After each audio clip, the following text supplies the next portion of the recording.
Hi, how are you doing? Good. So I'm going to show you guys the art exhibit tent. And flip this around. So that's the art exhibit tent. And we'll go in and take a look at that a little later. So we're going to go over here.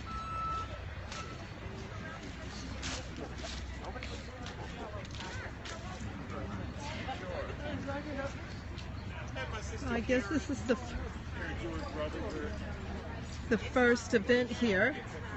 African American Education and Law, David Fryson, Esquire, Vice President, Division of Diversity, Equity, and Inclusion of West Virginia University. And so this is for Storer College, 1867 to 1955, Harpers, Ferry National Historic Park. So, are active ingredients. It's 70% other ingredients, and I don't know what they are. So we're going to go in here for the first presentation.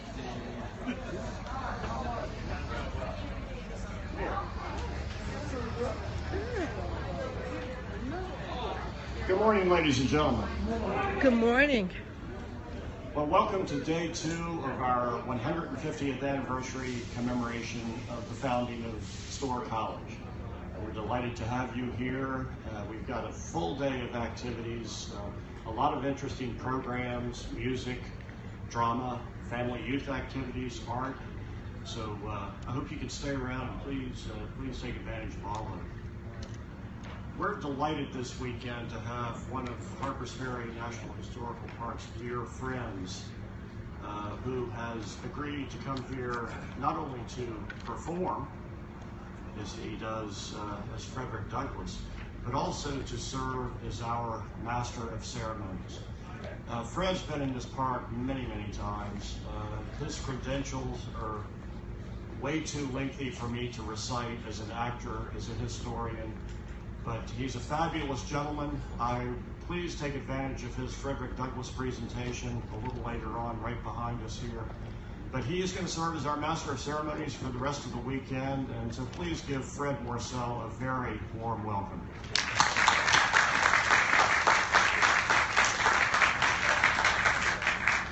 Good morning.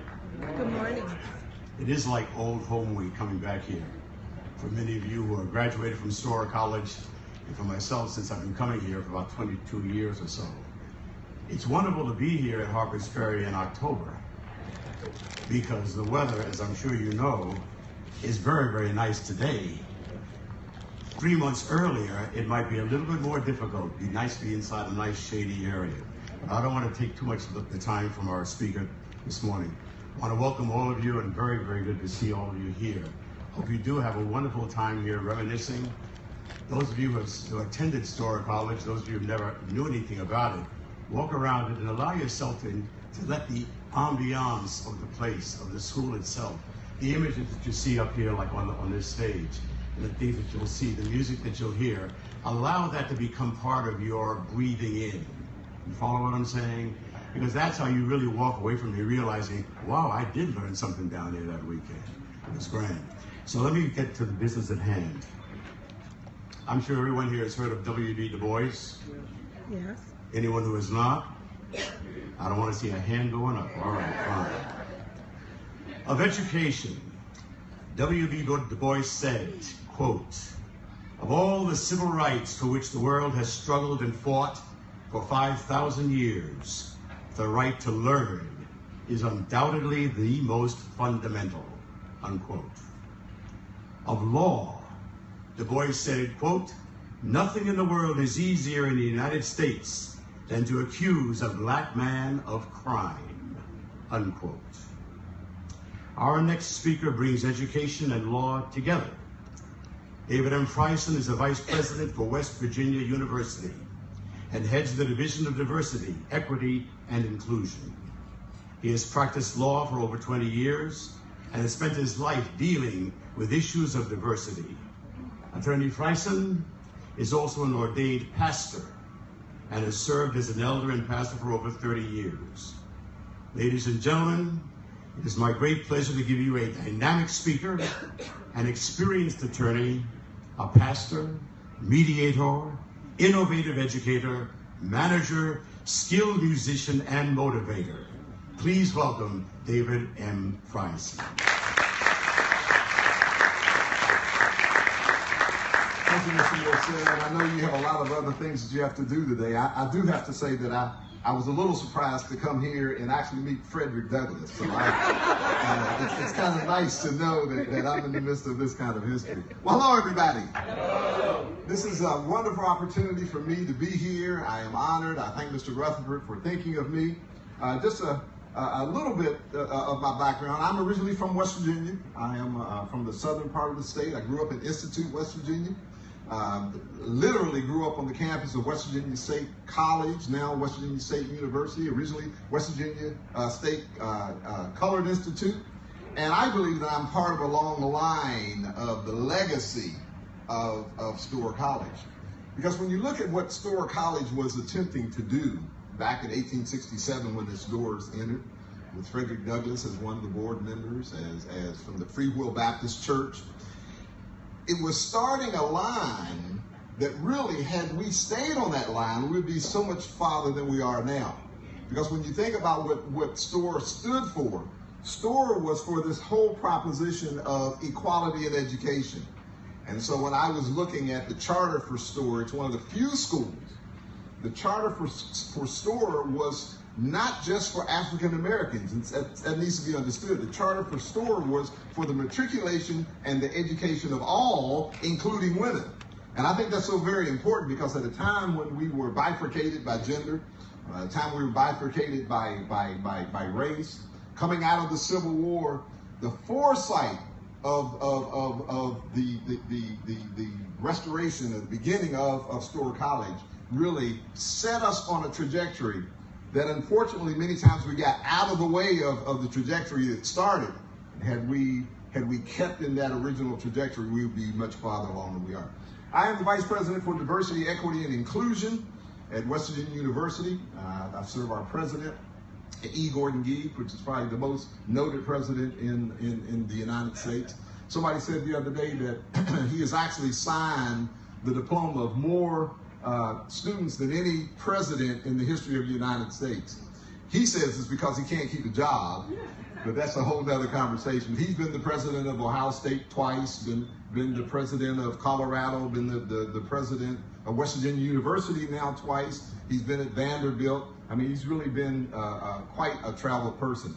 And one of the things that we're trying to do at West Virginia in terms of diversity, equity, and inclusion is to keep the line that Storer College started for us back in 1867. I think that's very important, because you are the experts here on Storer. And so I plan to talk about higher education and law in West Virginia, but I can't help but start with this idea of what Storer meant to us in terms of the education of African Americans. You know, when you think about 1867 and the years after the Civil War, a lot of people tend to think that we just kind of morphed into where we are.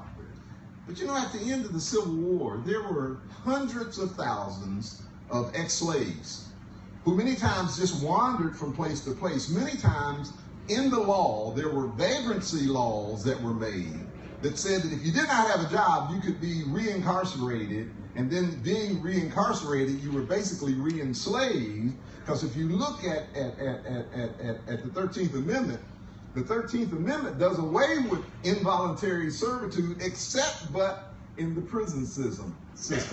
And I think that's very important, because we now have this long line of the re-enslavement of people of color, re-enslavement in the name of criminal justice. And it just didn't start now with our carnage right now we have of African Americans in incarceration. You know, the United States has the highest incarceration rates in the world. And when you look at the incarceration rates, our prisons are filled with African Americans, and many times filled with African Americans who were there because of nonviolent reasons in this name of this thing called the war on drugs. It's a pretty amazing thing, because when the crack epidemic back in the 80s and 90s came, we dealt with it as a criminal justice situation. because so many of the people who had that challenge were people of color. And now we're in the midst of an opioid crisis that really outstrips anything that we had in the 90s, but suddenly, rather than incarceration, we are talking about treatment. Now, there's a problem with that, and I'm not here to talk about that, but you know, sometimes when you only have one string, you kind of play it all the time. So when STORE started, it was under the backdrop of what West Virginia had become. Because, you know, the northern 55 counties that are now West Virginia, originally the 50 counties, have this legacy really unlike the rest of Virginia. And I think that you can really tell that there was something going on in those northern, in those western counties of Virginia, epitomized by the fact that when John Brown decided that he was going to do an uprising, he felt the fertile ground was to come to Harpers Ferry, West Virginia. Why do you think that? And I believe that he thought that there's freedom in these hills of West Virginia. And it's interesting that even though that insurrection did not work, even though that John Brown and his sons and the other people that were with him were captured and as you know, were executed, even though that did not work, it started a flame that really burns to this day. And as you know, in the Civil War, many of the Union troops marched into battle singing John Brown's body lies a smoldering in the grave. And so the things that happened in Harpers Ferry really had implications for the freedom movement of the United States, the freedom movement for the world, and interestingly, what we are as West Virginia. When Abraham Lincoln, who, as Lerone Bennett Jr. said, was forced into glory, because he really, his main issue was to try to keep the Union together. And he kind of came on a little later in terms of this whole idea of equality for people of color. And I'm not so sure he actually completely got there, but for the insistence of Frederick Douglass, who visited the White House and really pushed him into this whole idea of the emancipation of slaves, and then later on for this whole idea of the education of slaves. So when you look at Harpers Ferry, I believe this is kind of our Jerusalem. I believe that Harpers Ferry is kind of our Vatican. I'm trying to think of other words. I think Harpers Ferry is the Genesis. It's kind of our Genesis here, because there was freedom in these hills. There's an interesting thing, though, in 1863, when Abraham Lincoln signed the Emancipation Proclamation. And again, as Lerone Bennett Jr. says, it's a proclamation that's often lauded but very seldom read. Because the Emancipation Proclamation was a wartime declaration that was designed to free the slaves in the states where the Union didn't have control of them. So in other words, it's like saying, okay, well, we're gonna allow all of the enemy slaves to go free. In that, when you read the Declaration, it specifically exempts the 50 counties of Western Virginia. At the same time, West Virginia was petitioning Congress to be made a state. So you have this kind of interesting juxtaposition. You have this interesting juxtaposition that West Virginia was petitioning to become a state, these 50 counties. Slavery was then eradicated, but it exempted the very 50 counties that were petitioning to come into the Union. Now, I don't know about you, that's an enigma inside of a tornado, or I don't know what that's kind of far out. So really, when you look at West Virginia, we are an enigma.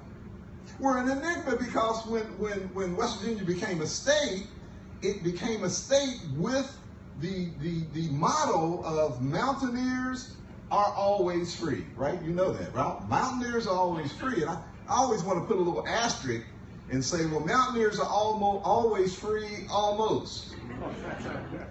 Because between 1863 and 1865, when the 13th Amendment was passed, you actually had slavery incorporated into the Emancipation proclamation that was basically passed or signed in order to free the slaves. Are y'all tracking with me on that?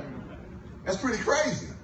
So you actually had slavery incorporated into a document that was signed in order to release the slaves. And the enigma for West Virginia started there, and the enigma continues to this day. Because in 1867, the great Storer College was chartered and started on this wonderful trip in terms of the African-American presence in higher education in West Virginia.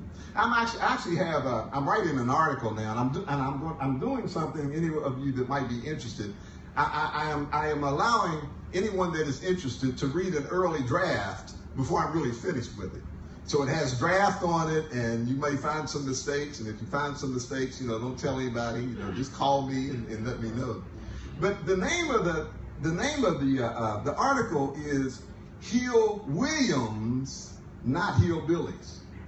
It's the curious history of higher education for African Americans in West Virginia. Now, I'm a preacher. I got ready to say somebody ought to say, man. Y'all, come on now. Because the whole idea of those of you that might have read J.D.'s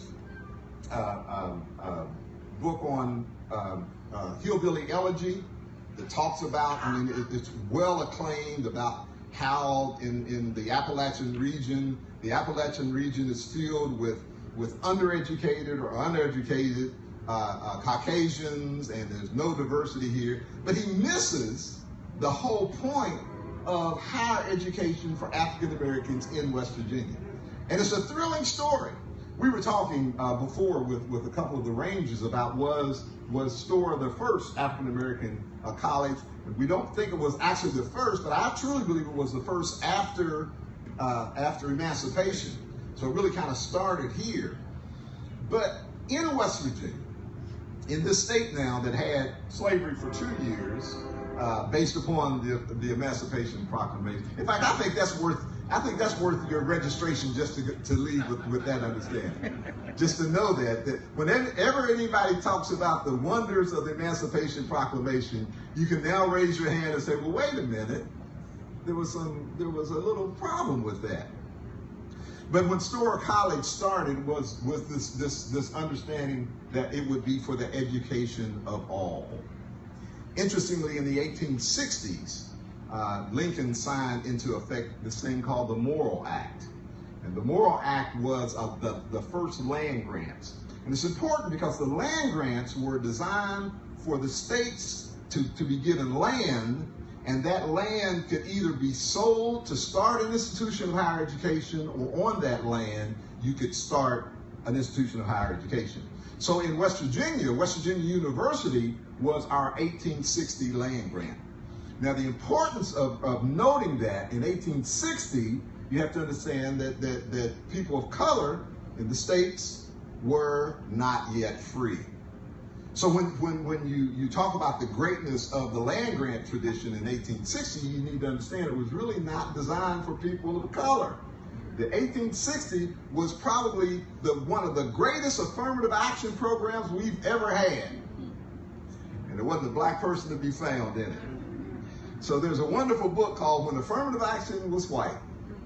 So you need to understand that affirmative action didn't start with us. And again, I know I'm in the wrong place. Somebody ought to say, man. So in 1860, you started the land grant movement. And so all over this country, for the education of the capital classes, there was an investment made so that poor people could go to higher education. It was not until the 1890s that the second Morrill Act was passed by Congress. The importance of the second Morrill Act is, many people think that the second Morrill Act was an act that was designed to start black colleges. Actually, the second Morrill Act was an act that was designed for twofold. It was an act that was designed for the integration of colleges throughout the nation. But then, as Congress was debating back and forth, the Southern senators pushed this idea that rather than the Second Morrill Act being just for integration, any state that wanted to opt out of the Second Morrill Act could opt out and start a separate, quote, but equal African American institution. And so you can look at the map, not virtually, all of the southern states opted out. And here we go with our enigma in West Virginia. Because as you know, West Virginia is, even the way that we are built, we have points that are farther north than Pittsburgh. We have points in West Virginia that's farther south than Roanoke. So we're kind of like this anomaly, right? But unfortunately, so we're the most southern of the northern states, right? We're the most northern of the southern states. We're the most eastern of the western states. And we're the most western of the eastern states. That's West Virginia.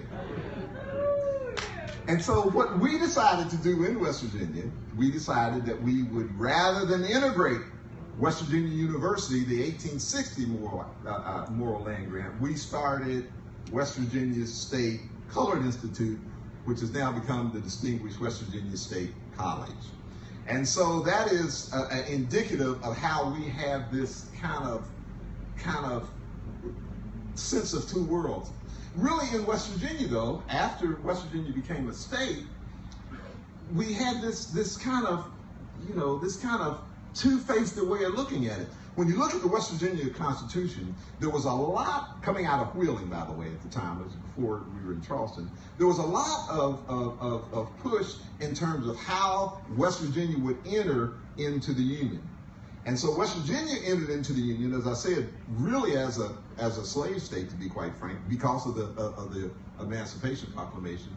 But also, when you look at the original Constitution of West Virginia, the original Constitution of West Virginia does not provide for separate education. And so when you look at the original Constitution, it just talks about this whole idea of education. And so West Virginia really started on this track of really educating people of color just like they educated white people. Now that in and of itself is pretty progressive. It wasn't until the 1870s when there was a rewrite, when you had this idea of the separate but unequal. And I know I'm messing up the term and I'm doing it purposefully. But in that trajectory, when you look at the Constitution, there were some really interesting things going on. There were some acts that in West Virginia, how West Virginia would enter. Originally, it was said, and listen to this, originally in the original Constitution that they were fighting for in the Constitutional Convention in Wheeling, it was the fact that West Virginia would come into the Union, but it would not allow any other African Americans into the state. That's in the original. That's in the original Constitution. That's in the original drafts. And they came back, and Congress said, "No, you can't do that." And they came back again, and then it said that it would be, again, this is 1863 before 1865. It would be for the gradual freeing of the slaves, and when a slave became 21, that he or she would become free. And they came back and said, no, if we're going to enter, it needs to be entered. And so when it finally entered, it really entered as a state again that would be free, but for the Emancipation Proclamation. Now, I'm biting off a lot, but I really do want to talk about this idea of higher education in West Virginia for people of color. I literally grew up on the campus, as I said, of West Virginia State University. And so since so many of you know so much about STORE, I want to talk a little bit about West Virginia State and about Bluefield, both how they became started, the contribution along with STORE, and also the ending of the glory days for higher education for African Americans in West Virginia. West Virginia State College was chartered in the 1890s. I think it was 1896. And it was actually chartered because since West Virginia had, in its early days, freedom of education, many black families moved from around the nation into West Virginia for two reasons. One reason was because of the burgeoning mining industry, the lumber industry. There were jobs here.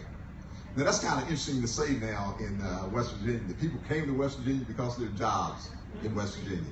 And I'm hoping we can get back to that. I know I'm not supposed to say amen, but somebody can say amen. I want West Virginia to be a place where people come because there are jobs. But the other reason many African-American families moved to West Virginia is because that we were educating on the secondary level African-Americans.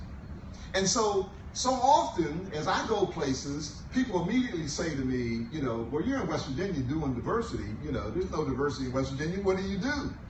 They don't understand the rich civil rights history that we have in West Virginia, and it is rich.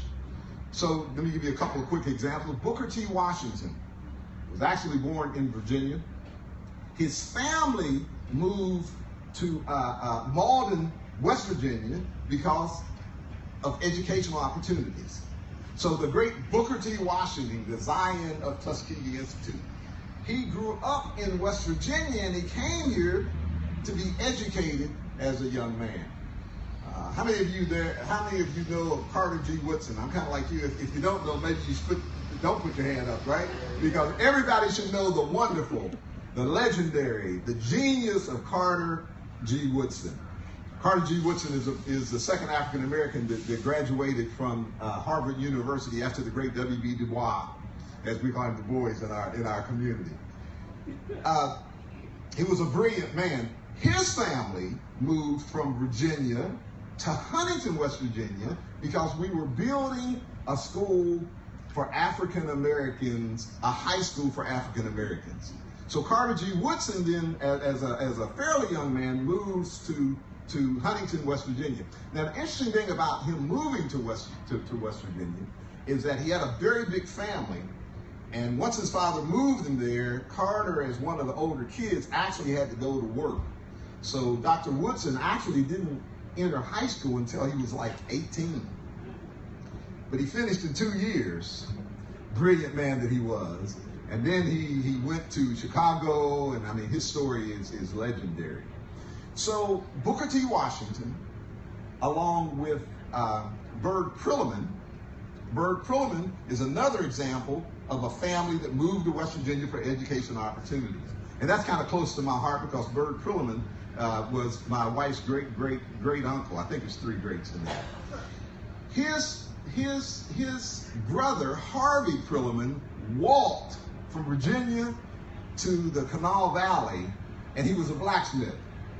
And he was such a good blacksmith that he became pretty wealthy. Interesting little side note, as a blacksmith, he also served as the village dentist. Oh no, oh no. I guess that's enough said about that, right? He would shoot horses during the day and pull teeth at night. And some people said he might have used the same instrument. But he then sent for his brother and educated his brother, Bird Prilliman.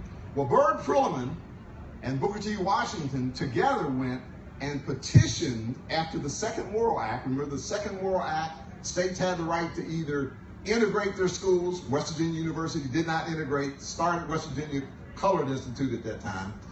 They petitioned the West Virginia legislature to start a school for African Americans in West Virginia. That was Booker T. Washington and Bird Prilliman. They were successful, and the story goes that Governor, I think his name was Harlan, I believe, gets on this boat, right, and trying to figure out where could they put in West Virginia this college for black folks. Now you have to understand, he was a politician, right? So you know he wasn't going to put it in downtown Charleston. You know he wasn't going to put it on South Hills close to his house. So he goes in, he gets in, he goes down the Kanawha River, And he goes to this little place called Pliny Grove. And when he gets there, he finds this village of African Americans, many of them educated. And that's actually where State started. But I got to tell you a little bit of that story. In 1865, there was a man by the name of Sam Cabell. Sam Cabell was quite a rich family, and actually that was part of, he had part of the land grant, was part of George Washington's land grant. Sam Cabell's, I think his uncle is where we get Cabell County from. Now, Sam Cabell had a vast plantation. And that plantation was between what is now Dunbar and Nitro in the Kanawha Valley. But Sam Cabell fell in love with his slave. Now listen to the way I'm saying this, because it must have been love. Because unlike Sally Hemings and Thomas Jefferson, he actually claimed this relationship. Now everybody knows that Thomas Jefferson didn't do the right thing, right? Do the right thing, Tom. You know, he didn't claim his kids. He had her in this little room. You know, took her to Europe with him, like she was taking care of his kids, but that was his mistress. And the genealogy has shown that. Sam Cabell loved that woman. And the reason I say he loved that woman, while as you understand, that actually interracial marriages weren't necessarily legal in the United States until 1967 under the Loving case. He did everything he could to make sure that people understood that this was his family. First thing that he did, they had 13 children. Yeah, somebody said, go ahead, Sam. He had 13 kids. And every time he had a child, he went and registered that child in the Kanawha County Courthouse as his own. Somebody ought to say, go ahead, Sam. You know, ahead of your time. But the other thing that he did is that when the kids came of age, he sent them up north to be educated. But all the news is not good about Sam. Because in 1865, even though he had this black family, even though he was taking care of this black family, he was a Southern sympathizer. He did. Somebody said, "Oh, Sam, come on, Sam." And so the story goes is that, and there are actually two stories, and I'll tell you a little bit about that. The story goes that he gets into this basic fight about whether or not West Virginia should be a part of the Union or a part of the Confederacy. In 1865, he was killed because of his political beliefs. Now that's the Breitbart version of the story. You know, fake news. You know, Breitbart that will figure out a way to. The family story is that when the neighbors came on his place and realized this was not a plantation, but was a family, they came, 7 or 8 men came, and they killed Sam Cabell. They were arrested, and like we see in the news today, each one of them were exonerated. Oh my God. Now who are you going to believe on that story? So the interesting thing about that, Mary Barnes was who Sam Cabell was married to. Mary Barnes then, in her strength of her personality, and everybody that said that knew anything about her said she was intelligent, she was noble, she was beautiful. She went down, again this is 1865, she went down and probated Sam Cabell's will. Now think about that. She went down and probated his will and won. Won all of that area for her and her children. One story says that the worth of that plantation in 1865 dollars was about $75,000, which would have been $700,000 or $800,000 in today's land. So she then institute, and West Dunbar becomes an enclave for African Americans. African Americans felt safe there. And growing up in that area, that's the only place they felt safe, because you could go to Dunbar, which is about 3 miles, and get run out of town. You could go to Nitro and get run out of town. And I'm not talking about history, I'm talking about what I lived through, right? So back to the boat, right? So the governor's going down the boat, they pull over, and they see this enclave of African Americans. And they're African Americans, many of them educated. And Mary Barnes's progeny, they sold the land that became West Virginia Colored Institute. Somebody ought to say, okay, if you can't say, oh man, I know I'm on federal property. Now, there's no story like a personal story, right? My wife is the great-great-great-granddaughter of that relationship.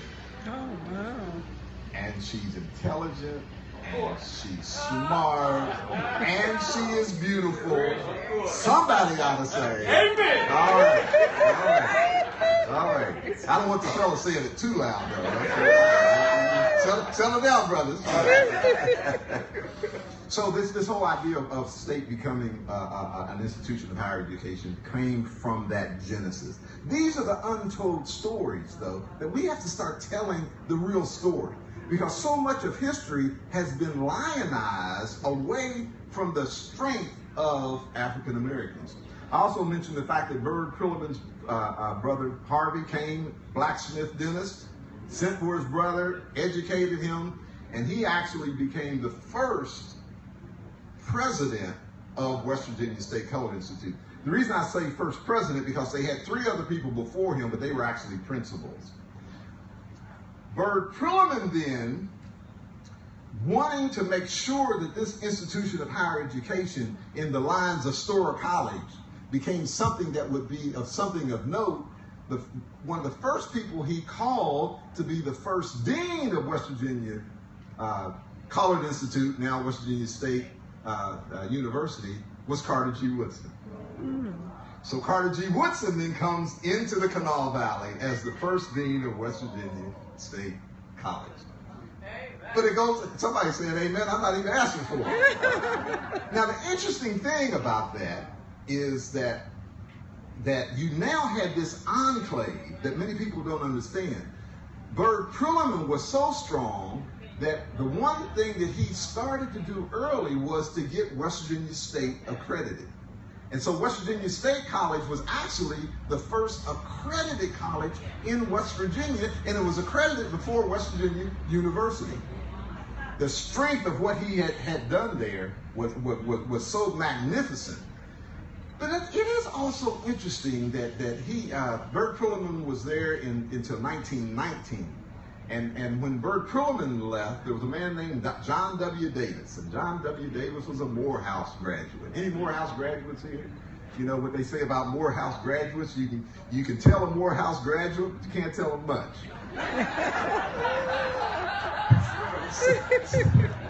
I always make sure there's no Morehouse graduates here before I make that statement.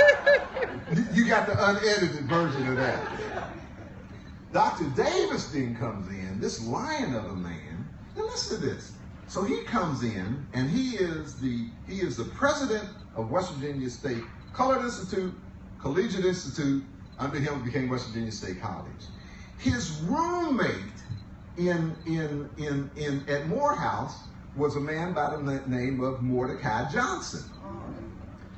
Mordecai Johnson then accepts the call to be the pastor of the First Baptist Church in Charleston, West Virginia. That's the part of the story you never hear. In the Kanawha Valley, in the 1920s, in the Kanawha Valley, you had Bird Prilliman, you had Carter Woodson, and you had Mordecai Johnson. For those of you that may not know who Mordecai Johnson is, Mordecai Johnson is known as one of the lions of the African American preachers in the earliest part of this century.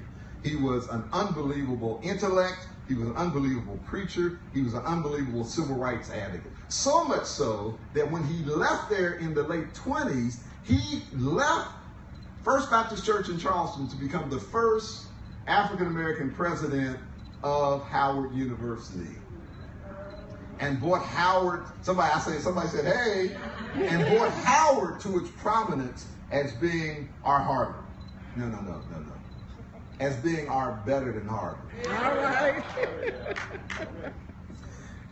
Can you imagine being in a room and the conversation that must have gone on with Bird Philliman, Carter Woodson, and Mordecai Johnson?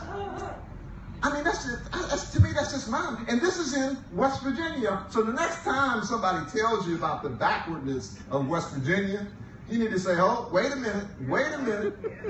When the rest of the country was trying to figure out where up was down, we had Carter Woodson, we had Bird Philliman, and we had Mordecai Johnson. Somebody ought to say, all right with me. All right with me.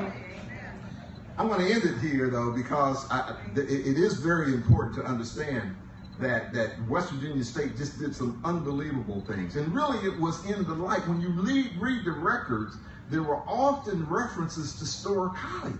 Storer College was that Black House that we had that left with them. Now, that's the good part of the story. Finally, in the 1890s, there was another African-American institution called Bluefield State College in Bluefield, West Virginia. Bluefield State College became part of the African-American Renaissance. When you read about the Renaissance going on in Harlem, they will mention the fact that these big bands and these poets and these authors all came through Bluefield, West Virginia in southern. Anybody here from Bluefield? It's a wonderful, wonderful school. That's the upside of the story. So I took 40 minutes to tell the upside of the story. I'm going to take 5 minutes to tell the downside of the story. The enigma that is West Virginia. In 1954, the year of Brown versus Board of Education, which happened to be the year of my birth, by the way. And I can't help, I'm telling a little personal story. I don't see anybody with a hook pulling me off, so I'm going to keep talking till you tell me I can't talk anymore. My father was born the year of Plessy versus Ferguson, 1896. Born in Alabama, went to fight in the First World War, came back and was literally run out to be hung. Ended up actually going from place to place, and he ended up in West Virginia and absolutely loved the state of West Virginia.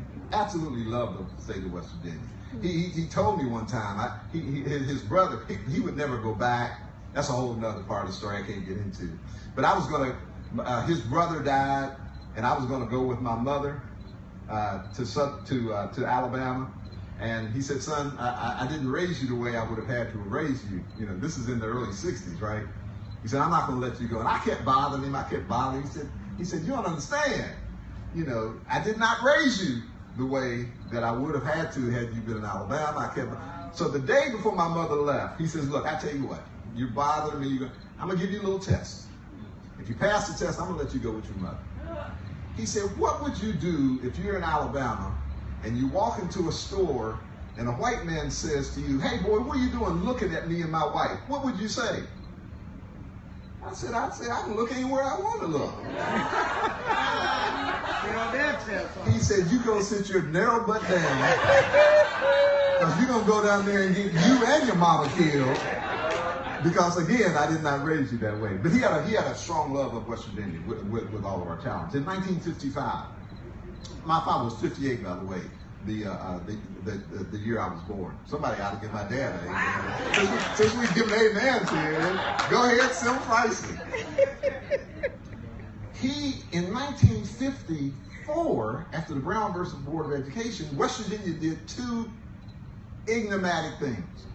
First of all, unlike any of the other southern states, the governor immediately integrated the schools. If not in fact, in law he did, right? But the other thing, the West Virginia legislature then, I think in a backwards move, said, well, since everything is equal, we will not provide funds for Storer College. And that's how the fund. Now, don't get me wrong. In my research, Storer was having some challenges, some financial challenges. There were other, this little state of under 2 million people had 3 African-American institutions. But nevertheless, the audacity that in the name of integration that you don't fund the first integrated school is an atrocity. An absolute atrocity. It seems to me that everything should have been done to keep this school going. And I know I'm in a place I can get an amen to that. Amen. But the other thing that it did, the legislature did at that same time, remember we had the 1860 land grant, which was West Virginia University. We had the 1890 land grant, which was West Virginia State College. A land grant gets its funds by the federal government giving half of the money and then the states doing the match. The only way you can have a land grant is to have the federal government with the state match. In 1855, the legislature decided that it would no longer match the federal funds for the land grant for West Virginia State College. And so its land grant was withdrawn. Actually, the only land grant that has ever been withdrawn in the history of the United States. And it stayed gone. And to add insult to injury, and when I go places, with my brethren, here I am part of this flagship university. I always have to show where my allegiance is. They took the assets from West Virginia State 1890 land grant and gave it to the 1860 land grant. Somebody ought to say, "All shucks." I said, "Shucks." No, don't.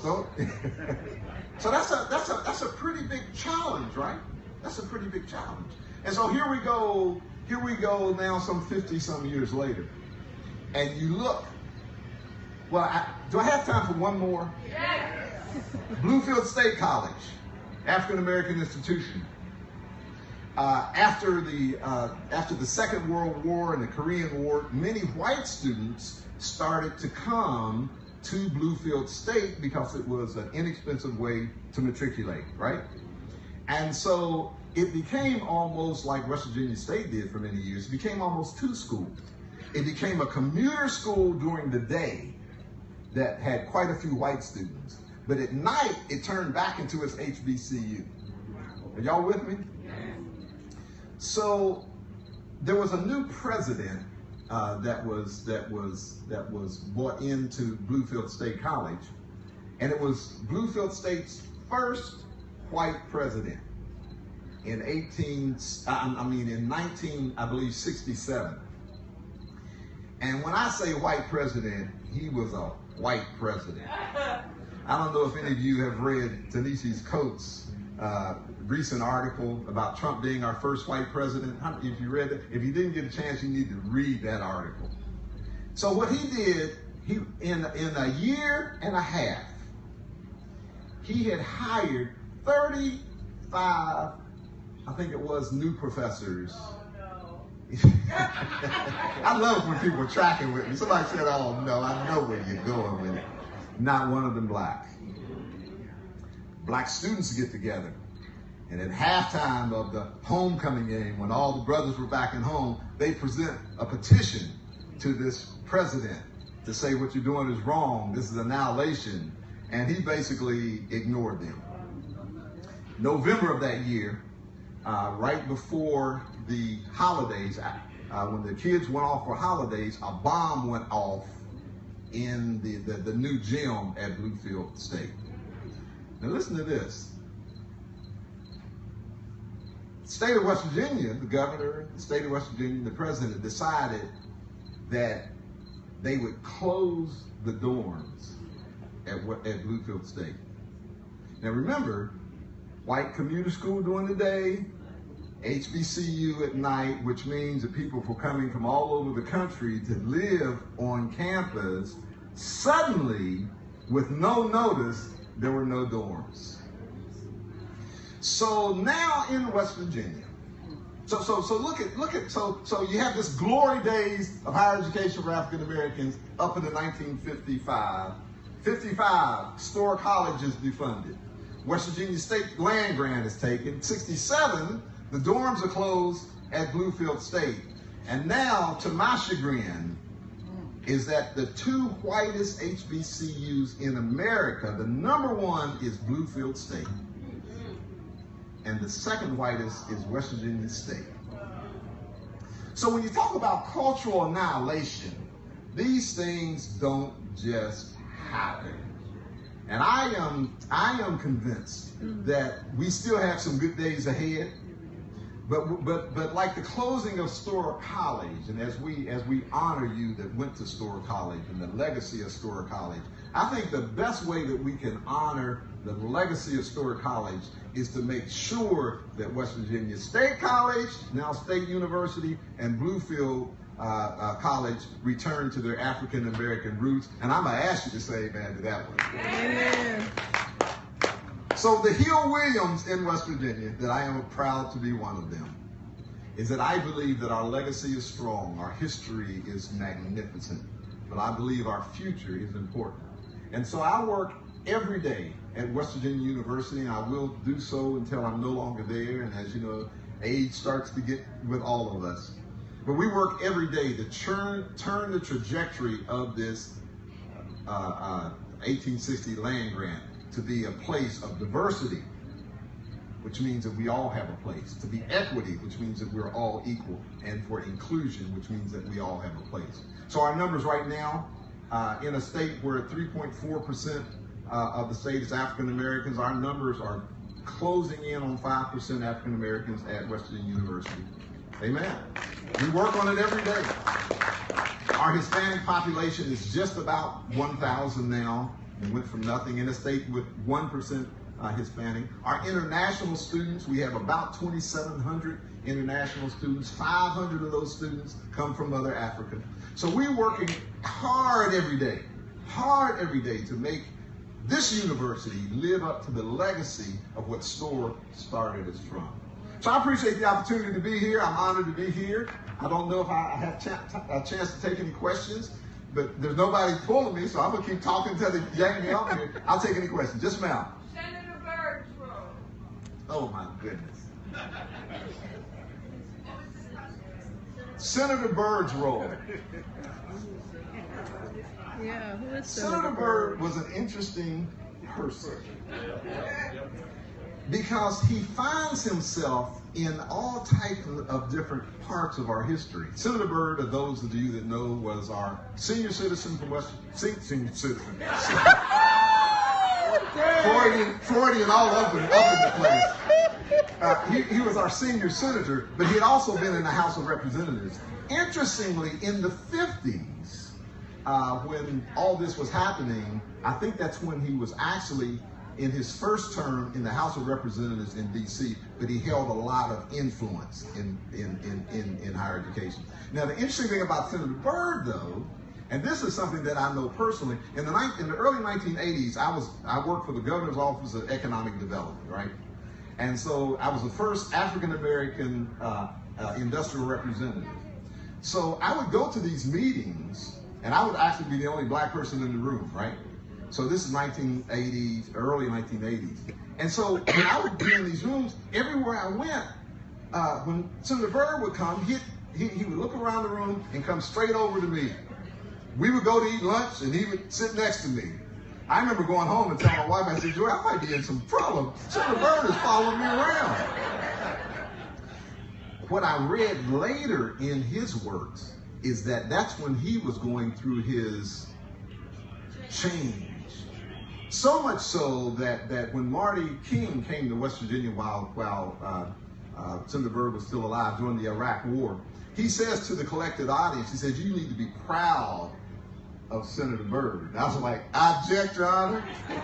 Don't you know that that in 1964 that he filibustered the 1964 Civil Rights Act? I mean, he had a long history, but he changed in those later years of his life.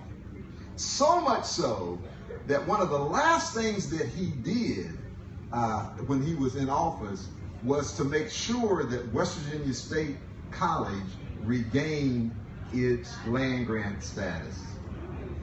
That's the rest of the story, which means that we can all waste change, but we also have to tell the truth about what you did before, right? And so that's all part of it. Any other questions? Yes, sir. No, they didn't. No, they didn't. They did not reopen the dorms. It's still a challenge. And as you know, higher education in West Virginia is going under a lot of challenges. And so I think it's very important. I have some ideas that they could do in terms of doing public-private. They need to get those dorms open, and I think we need to start that national pathway of African Americans back into West Virginia. Wonderful question. Thank you for that. Yes, ma'am. But you mentioned that it might be nice to have West Virginia State maybe all black again. No. Now, I'm not. I just want to make sure I'm not saying that, because I just think that its emphasis as being an HBCU needs to be open, because West Virginia West Virginia State has a wonderful history. I don't want to say that I'm pushing for it to be an all black school. First of all, because that'd be unconstitutional. I just want to make the point about how it's considered a living laboratory in human relations. Yeah. And I was there just a little bit before you were there. Yeah. And it was like 50% Yeah. female staff, Yeah. 50% black and white. Yeah. So there's Yeah. good things about it. Oh, West Virginia is wonderful. My problem, and William Wallace was my friend, my neighbor, but I disagree with this living laboratory, because basically, had it been a living laboratory of integration, it would have been integration, but it ended up being a living laboratory of absorption. And so, I love state. Again, I'm invested in state, and there have been some wonderful history. One of the things. There's the hook that I told you I like to get. But one of the wonderful things about state, it does have an unbroken line of African American presidents, and they have a new young president, President Jenkins there.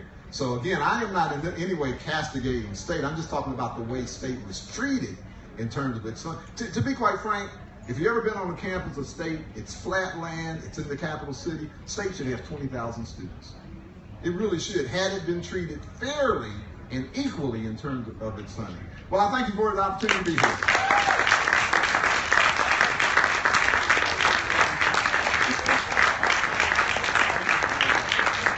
Thank you, folks. We'll be getting started for our next program in a few minutes. Thank you again.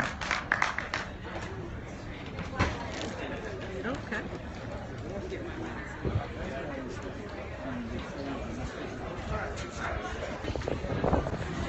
Hi, this is Janice Temple. Hi, CV Yellow Jacket. How are you doing?